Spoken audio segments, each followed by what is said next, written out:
ಅಲ್ಲಿ ಒಂದ್ಸರಿ ಇಲ್ಲಿ ಮಾಡ್ತೀವಿ, ಒಂದ್ಸರಿ ಗೃಹ ಕಚೇರಿ ಮಾಡ್ತೀವಿ.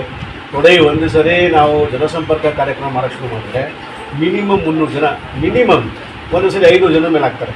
ನಾನು ಬೆಳಗ್ಗೆ 10 ಗಂಟೆಗೆ ಕೂತ್ಕೊಂಡ್ರೆ 4 ಗಂಟೆ ಆಗೋದು ಮುಗಿಸೋದು ಇವತ್ತು ಕೂಡ.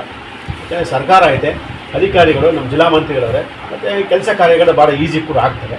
ಸೊ ಅಧಿಕಾರಿಗಳು ಅಷ್ಟು ಸ್ಪಂದಿಸುವಂಥ ಕೆಲಸ ಮಾಡ್ತಾರೆ. ನಾವು ಹೇಳಿದ ತಕ್ಷಣ ಫೋನ್ ರಿಸೀವ್ ಮಾಡಿ ನಾವು ಹೇಳಿದ ಮೇಲೆ ಈ ಮಂಗಳವಾರ ಏನು ಅವ್ರು ಅರ್ಜಿ ಕೊಡ್ತಾರೋ ನೆಕ್ಸ್ಟ್ ಮಂಗಳವಾರ ಜನತಾ ದರ್ಶನ ಇದ್ದಾಗ ಅರ್ಜಿ ಕ್ಲಿಯರ್ ಆಗಿರಬೇಕು. ಅದೇನಾಯಿತು ಅನ್ನೋ ರಿಪೋರ್ಟ್ ತೊಗೊತೀವಿ. ಸೊ ಅದರ ಮೇಲೆ 10 ಅರ್ಜಿ ಕೊಟ್ಟರೆ ನೆಕ್ಸ್ಟ್ ಮಂಗಳವಾರ 8 ಅರ್ಜಿ ಕೆಲಸ ಕ್ಲಿಯರ್ ಆಗ್ತದೆ. ಸೊ ಹಾಗಾಗಿ ಯಶಸ್ವಿಯಾಗಿ ನಡೀತಾ ಇದೆ. ಸೊ ಇನ್ನು ಈಗ ನೋಡ್ತಾ ಇದ್ದಾರೆ ನೀವೇ ಬೆಳಗ್ಗೆಯಿಂದ 100 ಜನ ಬರ್ತಾರೆ.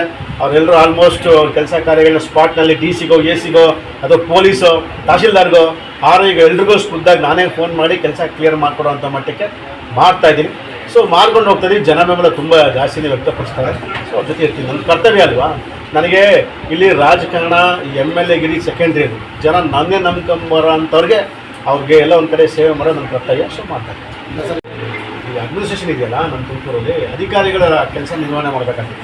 ಯಾಕಂದರೆ ಈಗ ತತ್ಕಾಲ ಕೋರಿಯ ಮಾರಾಂಥ ವಿಚಾರಗಳಾಗ್ಬೋದು, ಮತ್ತು ಕೌತಿವಾರ ಖಾತೆ ಆಂದೋಲನಗಳಾಗ್ಬೋದು, ಹಲವಾರು ಸರ್ಕಾರದ ಯೋಜನೆಗಳೇನು ಕೊಟ್ಟವರು. ಕೃಷ್ಣ ಬೈರೇಗೌಡರು ರೆವೆನ್ಯೂ ಮಂತ್ರಿ ಆದಮೇಲೆ ಭಾಳ ಅದ್ಭುತವಾದಂಥ ಕೆಲಸಗಳನ್ನ ಇವತ್ತು ಮಾಡ್ತಾರೆ. ರೈತರಿಗೆ ಅನ್ಯಾಯ ಆಗೋದನ್ನ ತಪ್ಪಿಸ್ಲಿಕ್ಕೆ ಏನೇನು ಮಾಡ್ಬೋದು ಡಿಜಿಟಲ್ ಮೂಲಕ ಅನ್ನೋಂಥದ್ರ ಮೂಲಕ ಇವತ್ತು ನ್ಯಾಯ ಒದಗಿಸುವಂಥ ಕೆಲಸವನ್ನು ಕೃಷ್ಣ ಬೈರೇಗೌಡರು ಮಾಡ್ತಾರೆ.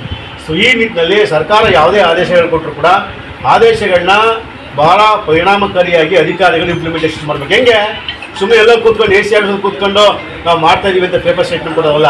ಹಳ್ಳಿಗೆ VAಗಳಿಗೆ ಕನ್ಸಲ್ಟ್ ಅಧಿಕಾರಿಗಳು ಮಾಹಿತಿ ಅಪ್ಡೇಟ್ ಮಾಡಿ ಆ ಪಾಂಪ್ಲೆಟ್ ಮಾಡಿಸಿ ಮನೆಗೂ ಅವೇರ್ನೆಸ್ ಕ್ರಿಯೇಟ್ ಮಾಡೋಂಥ ಕೆಲಸ ಆದರೆ ಏನೇ ಸಮಸ್ಯೆಗಳಿದೆಯೋ 2 ವರ್ಷದಲ್ಲಿ ಸಂಪೂರ್ಣವಾಗಿ ರೆವಿನ್ಯೂ ಡಿಪಾರ್ಟ್ಮೆಂಟಲ್ಲಿ ಯಾವುದೂ ಸಮಸ್ಯೆ ಬರೋದು ಮಾಡ್ಬೋದು.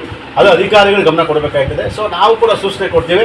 ಸರ್ಕಾರದಲ್ಲಿ ಕೊಟ್ಟಿರೋಂಥ ಆದೇಶಗಳನ್ನ ಅಧಿಕಾರಿಗಳು ಶಿಸ್ತುಬದ್ಧವಾಗಿ ಪ್ರತಿಯೊಬ್ಬರು ಜನಗಳಿಗೂ ಈ ಥರ ನಿಮ್ಮ ಸಮಸ್ಯೆ ಅಂದರೆ ಬಗೆಹರಿಸ್ಕೊಡ್ತೀವಿ ಅನ್ನೋಂಥನ್ನ ಹಳ್ಳಿಗೆ ಮಾಹಿತಿ ಕೊಟ್ಟರೆ ಎಲ್ಲ ಕೂಡ ಸಮಸ್ಯೆಗಳು ಬಗೆಹರಿತವೆ. ನಮಗೂ ಕೂಡ ಎಲ್ಲ ಒಂದು ಕಡೆ ಕೆಲಸ ಮಾಡೋಕ್ಕೆ ಈಸಿ ಆಗುತ್ತೆ.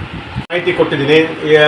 ಬಗರ್ಕುಂ ವಿಚಾರದಲ್ಲಿ ತಹಶೀಲ್ದಾರ್ಗೆ ಮಾಹಿತಿ ಕೊಟ್ಟಿದ್ದೀನಿ. ಹಲವಾರು ಅರ್ಜಿಗಳಿನ್ನೂ ಬಾಕಿ ಇದ್ದಾವೆ ಅಂತ ಕೆಲವು ರೈತರುಗಳು ಮತ್ತು ನನ್ನ ಭೇಟಿ ಮಾಡಿರುವಂಥದ್ದಾಗಿದೆ.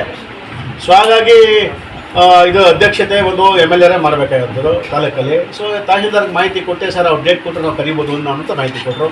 ಸೊ ಸ್ವಲ್ಪ ದಿವಸ ನೋಡ್ತೀವಿ. ಅಕಸ್ಮಾತ್ ಕೊಡದೆ ಹೋದರೆ ನಾನು ಕೃಷ್ಣ ಬೈರೇಗೌಡರಿಗೆ ಮತ್ತು ಜಿಲ್ಲಾ ಮಂತ್ರಿಗಳಿಗೆ ಲೆಟರ್ ಬರೆದ್ಬಿಟ್ಟು ಏನು ರೈತರ ಸಮಸ್ಯೆ ಇತ್ತು ಬಗೆಹರಿಸ್ಕೊಡಿ ಅಂತೇಳಿ ನಾನು ಮನವಿ ಮಾಡ್ತೀನಿ.